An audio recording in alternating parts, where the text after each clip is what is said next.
Hello, class 10th, subject chemistry, and we were doing chapter number 2, acid, bases, and salt. Now, our next topic is universal indicator. What do you mean by the term universal? Means in the universe, all around the world. Indicator क्या था? Indicator मतलब that indicates, that tells you whether anything is an acid or a base, right? So we'll have a look. Common indicators जो होते हैं ना, जैसे आपके पास blue litmus paper, red litmus paper, phenolphthalein, methyl orange, turmeric, red cabbage extract, hydrangea, ये सब कुछ हो गया. ये आपको ये नहीं बता सकते कि वो कितने स्ट्रॉन्ग एसिड या बेस हैं. बस आपको ये बता सकते थे कि वो एसिड है या बेस, क्योंकि अपना कलर चेंज कर लेते थे. बट उनकी रिलेटिव स्ट्रेंथ जो है कि कितने स्ट्रॉन्ग वो एसिड या बेस है, ये आपको नहीं वो बता सकते थे ना. यूनिवर्सल इंडिकेटर क्या है? यूनिवर्सल इंडिकेटर एक मिक्सचर है डिफरेंट इंडिकेटर्स का. इन्हीं इंडिकेटर्स का ये एक मिक्सचर है, या डाइज का आप बोल सकते हैं मिक्सचर है, जो आपको क्या देता है, which gives different colour at different pH value of entire pH scale. जो पीएच स्केल होता है ना आपका, ये वाला, राइट, ये जो पीएच स्केल था, इसमें हर एक वैल्यू के लिए यूनिवर्सल इंडिकेटर अलग अलग कलर देता है. क्या देता है? अलग अलग कलर. और वो कैसे होते हैं कलर? ऐसे देखिए ध्यान से. पीएच अगर 0 है तो कलर होगा डार्क रेड, अगर 1 तो रेड, 2 पे रेड, 3 पे orange red, 4 orange, 5 orange yellow, 6 greenish yellow, 7 green, 8 greenish blue, 9 blue, 10 navy blue, 11 purple, 12 dark purple, 13 violet, and 14 also violet. So these are the different colors which are being provided by the universal indicator at different levels of pH values. Okay, so moving again to the definition, let us have a look on the definition once again. What is in the definition? Universal indicator is a mixture. Universal indicator क्या है? एक mixture है of different dyes or indicators which give us different colors at different pH value of the entire pH scale. पूरे pH scale पे different pH values के different color देने वाली ये different indicators की बनी हुई एक mixture को बोला गया है. Is it clear? Now, as you all know that water had the pH of 7. Right, water was neutral ना, और न्यूट्रल का पीएच कितना होता था? 7 होता था. अगर वाटर का पीएच 7 है तो उसका कलर कौन सा होगा? Let us check. पीएच 7 का कलर कौन सा है? Green. Green colour with universal indicator. Universal indicator के साथ वाटर का कलर कौन सा होगा? वाटर का कलर होगा आपके पास green colour. Okay, because of the pH value 7. So moving on to the next topic, that is importance of pH. PH की potence hydrogen, potential for hydrogen की इंपॉर्टेंस क्या है? जो आपको बताता था कि वो इनवर्सली प्रोपोर्शनल है कंसंट्रेशन ऑफ हाइड्रोजन के, राइट, हाइड्रोजन आयन के. So let us have a check importance of pH. First of all, importance of pH in our digestive system. हमारे डाइजेस्टिव सिस्टम में, हमारे digestive system comprises of 2 parts, alimentary canal और gut and associated glands, right, biological topic. अब digestive system में आपको पता है कि हमारे पास सबसे पहले mouth, then oesophagus, then stomach. And stomach में हमारे पास 3 चीजें, कौन सी? Mucus, HCl and pepsin. वो जो HCl जो एसिड है ना, वो जो HCl वाला एसिड है वो कुछ करेगा. क्या करेगा? HCl acid helps in digestion. HCl acid किस में हेल्प करता है? डाइजेशन में. ये आपको बहुत डिटेल में पता है, बिकॉज HCl ही पेप्सिन को एक्टिवेट करेगा ताकि प्रोटीन की डाइजेशन हो सके. तो HCl हेल्प कर रहा है ना डाइजेशन में. नेक्स्ट, एक्सेस एसिड, अगर ये एसिड HCl एक्सेस में बन जाए तो क्या करेगा? It causes indigestion. इसके कारण क्या होगी? Indigestion. So we should use, indigestion के केस में आपको क्या यूज करना पड़ेगा? एंटासिड. क्या यूज करने पड़ेगा? एंटासिड. और एंटासिड कौन सी नेचर का होगा? ध्यान से सोचिए. HCl एसिड, एसिड के खिलाफ यूज करने जा रहे हो तो बेस यूज करोगे ना, तो एंटा एसिड कौन सी नेचर का होगा? बेसिक नेचर का होगा. तो क्या करेगा? वो न्यूट्रलाइज कर देगा एक्सेस ऑफ एसिड को. एंटा एसिड्स की एग्जाम्पल सोचिए, MgOH ट्वाइस और NaHCO3. ये मैंने आपको पहले भी बोला था. OH ट्वाइस एक बेस है और NaHCO3 ये भी एसिड को न्यूट्रलाइज करने वाले हैं, याद करिए। Hydrogen carbonate, metal hydrogen carbonate plus acid give salt plus carbon dioxide plus water. Reaction याद करिए, उसमें वो एसिड के इफेक्ट को न्यूट्रलाइज कर देता है, इसलिए हम इसको यूज करते हैं। ये MgOH ट्वाइस होता है मिल्क ऑफ मैग्नीशिया, और ये आपको बेकिंग सोडा में मिलेगा NaHCO3. So the first point for the importance of pH was in our digestive system. Let us move to the second point. Now the second point is pH change as the cause of tooth decay. Tooth decay. Tooth का अब आपको structure पता होना चाहिए, enamel, dentine, right, ये सब आपको structure में पता होना चाहिए कहाँ पे क्या है। अब नेक्स्ट है इसके बाद, tooth decay starts when the pH of the acid formed in the mouth falls.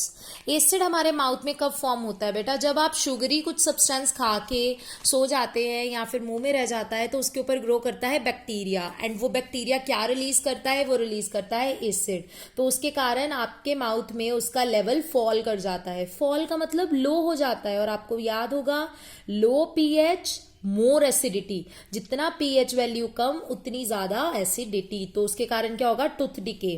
Okay, below 5.5 हो जाती है ये वैल्यू। नेक्स्ट, टूथ डिके में आपके पास टूथ पे जो इनेमल की कोटिंग होती है, जो आपकी बॉडी का हार्डेस्ट सब्सटेंस नोन है, उसमें टूथ इनेमल में जो होता है कैल्शियम फॉस्फेट Ca3PO4 ट्वाइस, इस पे डिके होता है, क्योंकि इसके ऊपर कौन अटैक करता है? एसिड अटैक करता है। फाइन, इस केमिकल कंपाउंड के ऊपर कौन अटैक करता है? एसिड अटैक करता है। अब उसको रोकने के लिए आप क्या करते हैं? You use toothpaste. क्या यूज करते हैं आप? टूथपेस्ट। अब एक एसिड के अटैक को खत्म करना है तो आप जरूरी है कि बेस ही यूज करेंगे ना, तो टूथपेस्ट में क्या होता होगा? बेस, जो क्या कर देगा? Neutralise the effect of acids, और आपके माउथ में होने वाली टूथ डिके को वो प्रिवेंट कर देगा, रोक देगा। Is it clear? The second point is clear, which is related to the pH change of tooth decay. Now the third point, moving on to the third point is plants and animals are sensitive to pH. ये जो plants और animals होते हैं ना, हम ही हो गए, हम भी पीएच के साथ सेंसिटिव है। देख तो लो, अगर आपके माउथ की पीएच थोड़ी सी फॉल कर गई तो आपको टूथ डिके हो गया, राइट। अगर आपकी बॉडी में एसिड की वैल्यू थोड़ी सी भी इंक्रीज हो गई तो आपको इंडाइजेशन हो गई, तो हमारे ऊपर इफेक्ट हो रहा है ना। And you know humans are social animals, right. So now have a look on the plants values. Soil pH and plant growth. Soil pH और प्लांट ग्रोथ के ऊपर क्या इफेक्ट है? अगर सॉइल बहुत ज्यादा एसिडिक हो जाएगी तो आप क्या डालोगे? कोई बेस डालोगे। So add quicklime CaO, slake lime CaOH twice, और chalk CaCO3। If the soil is too basic, अगर सॉइल बहुत ज्यादा बेसिक है तो आपको ऐड क्या करना पड़ेगा? कोई भी ऑर्गेनिक मैटर। ऑर्गेनिक मैटर में आपके पास डिकेइंग ऑर्गेनिक मैटर में मैन्योर, फर्टिलाइजर कुछ भी हो सकता है, fine, but condition applied, basic है ना तो एसिड डालना है, विच कंटेन्स एसिडिक मटेरियल्स। ऐसा ऑर्गेनिक मैटर डालिए जिसमें कौन सा मटेरियल हो? एसिडिक मटेरियल, क्योंकि बेस के इफेक्ट को एसिड ही खत्म कर सकता है, right. So moving on to the next, which is pH change and survival of animals. PH change जो हो आपकी बॉडी में, और उसके साथ साथ एनिमल्स की सर्वाइवल के ऊपर क्या इफेक्ट है, देखिए।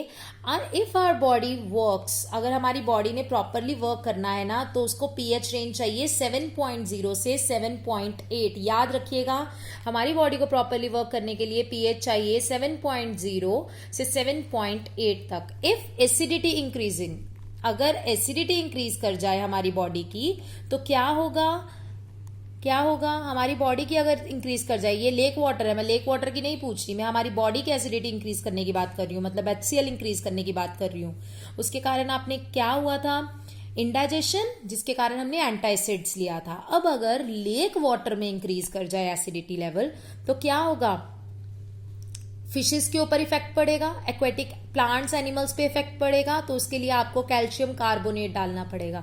Now the major question here, acidity बढ़ रही है तो कैल्शियम कार्बोनेट क्यों डाला गया? यस, एसिडिटी बढ़ने पे कैल्शियम कार्बोनेट क्यों डाला गया है? वो कारण ये है कि एसिड के अटैक को खत्म करने के लिए हमें बेस डालना पड़ेगा, and calcium carbonate, that means metal carbonate, is acting as a base which will neutralise the effect of an acid. Otherwise अगर आप ये नहीं डालते तो क्या होने वाला है, एक्वेटिक लाइफ के ऊपर अफेक्ट पड़ेगा. ओके, एक्वेटिक लाइफ अफेक्टेड हो जाएगी. Fine. So next is life cannot exist on Venus planet. Life जो है वो वीनस प्लैनेट के ऊपर एग्जिस्ट नहीं करती. पता है आपको क्यों नहीं करती?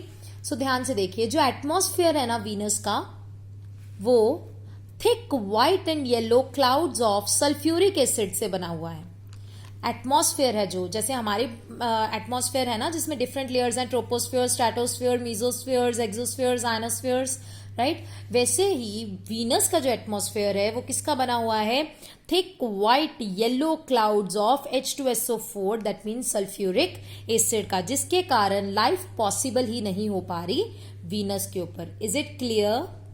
Okay, so I hope so ये इंपॉर्टेंस ऑफ पीएच की आपको क्लैरिटी हो चुकी होगी. Now moving on to the fourth point, that is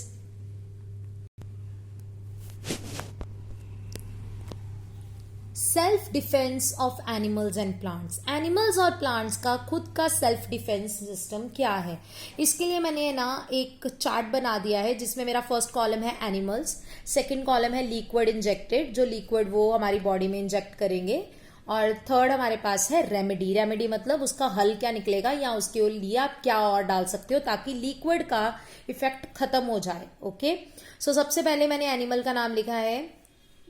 so the first of all kingdom Animalia का member, that is honey bee. Honey bee sting. अगर honey B आपको काट ले, मधुमक्खी अगर आपको काट ले, तो क्या होने वाला है, लिक्विड इंजेक्ट होगा हमारी बॉडी में जो है मिथेनॉइक एसिड. अब मिथेनॉइक एसिड है, that means acid, right. Acid के ऊपर आप क्या डालेंगे, वेरी गुड, बेस. तो बेस के लिए हमने बेकिंग सोडा का इस्तेमाल किया. Fine. Next one is wasp sting. Okay, wasp sting जो है वहां पर आपके पास लिक्विड इंजेक्ट होता है जो कि है अल्कलाइन लिक्विड. कौन सा लिक्विड है वो, alkaline liquid. Alkaline liquid means base. तो बेस के लिए आप कौन सी रेमेडी यूज करने वाले हैं, आप डालने वाले हैं विनेगर. क्या डालेंगे आप, विनेगर. विनेगर क्या था, एक एसिड था, राइट, इसीलिए. ओके, नेक्स्ट आर्न स्टिंग. आर्न स्टिंग जो है उसमें से निकलता है मिथेनॉइक एसिड, और एसिड को खत्म करने के लिए आप फिर से क्या डालेंगे, आप डालेंगे कोई बेस. तो बेस में क्या है, baking soda. Okay, these were about animals, liquid injected by them, and remedies. Now moving on to the next, that is about plants. Plants में से कौन से liquid inject होते हैं, remedy के साथ देखते हैं. प्लांट में सिर्फ एक ही केस है, उसका नाम है नेटल प्लांट. नेटल प्लांट जंगल में पाया जाता है, फॉरेस्ट एरिया में पाया जाता है. इसके लीव्स जो हैं उसके ऊपर स्टिंगी हेयर्स होते हैं, थोड़े कांटे लाइक हेयर्स होते हैं. फाइन. इसमें से निकलता है लिक्विड जिसका नाम है मिथेनॉइक एसिड. और मिथेनॉइक एसिड है तो रेमेडी आपको पता है कि आप कोई बेस डालोगे. बेस में आप क्या डाल सकते हैं, बेकिंग सोडा डाल सकते हैं. बट अगर आप जंगल में हो बेटा तो आपको बेकिंग सोडा साथ में लेके जाना पड़ेगा कि हो सकता है नेटल स्टिंग काट ले. और अगर आपको नहीं बेकिंग सोडा है साथ में तो आप क्या करोगे, नेचर ना हर एक बारी अपनी रेमेडी साथ में ही रखती है. ओके, नेचर हमेशा अपनी रेमेडी साथ में ही रखती है. तो देखो क्या रेमेडी है, नेचर में जहां पर नेटल प्लांट होता है वहीं पर साथ में प्रेजेंट बिसाइड नेटल प्लांट होता है dock plant.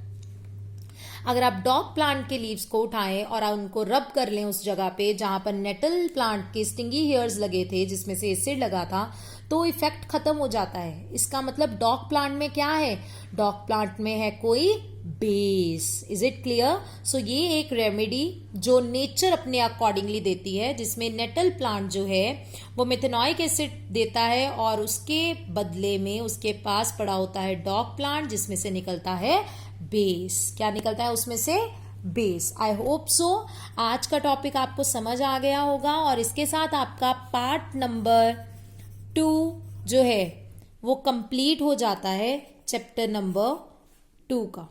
Thank you so much students.